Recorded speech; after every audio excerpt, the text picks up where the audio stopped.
saying na dapat na talagang i-abolish. So, meron pa ba ng leadership fund? Actually, sa 2026 budget, wala na. Kasi creation lang naman ito ni Secretary Bonoan in collaboration with the late Jose Cabral. So sa 2025, yun ang last budget year. I believe sa 2026, wala na yung leadership fund. Hindi man illegal, kaya lang improper. Why? Because district representatives are supposed to be members of the local development councils. Pag nag-deliberate, even in the barangay development councils, pwede sila magpadala ng representatives sila para makihalo sa discussion, deliberation ng local development plan. Sa municipal city, member sila. So, dapat doon sila nag-deliberate, doon nila nilalaban kung ano yung mga projects nila sa mga districts. Para na sa ganun, pagdating sa regional development councils, all the way up, provincial, regional, nandun na yung kanilang mga needs and priorities in the respective districts. Kaya nga nadi-disrupt because hindi sila humahalo doon and nababaliwala na yung output ng mga regional development councils. Kasi pagdating sa Congress, ang sinasabi ng mga district representative, bakit pa tayo makikialam dyan? Pagdating naman sa Congress, tayo ang bida.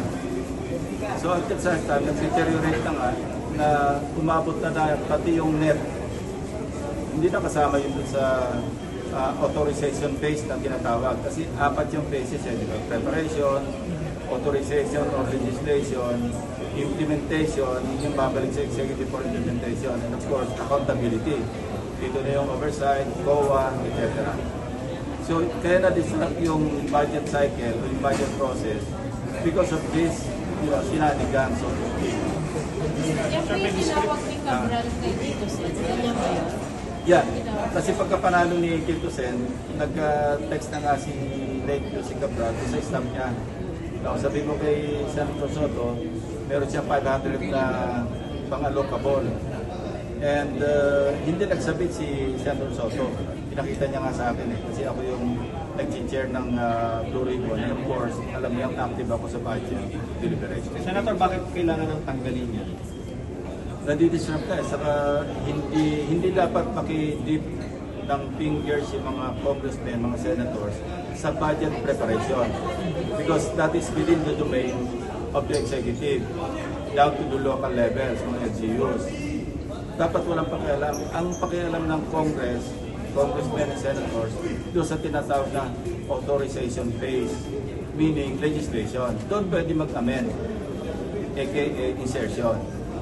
Kasi kung doon pa lang sa NEP, naka-insert na, parang ito yung parang sabihin na natin, ito yung descendant ng pork barrel, which was outlawed way back in 2014, di ba?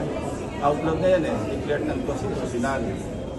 Pero ngayon, naka-invento na naman sa halip na pork barrel, worse pa, kasi ang pork barrel, doon na yung sa Congress Ito, executive domain pa lang, nandun na nakialam na yung mga congressmen because ino-operan nga ng mga allocable. And what a term, alok.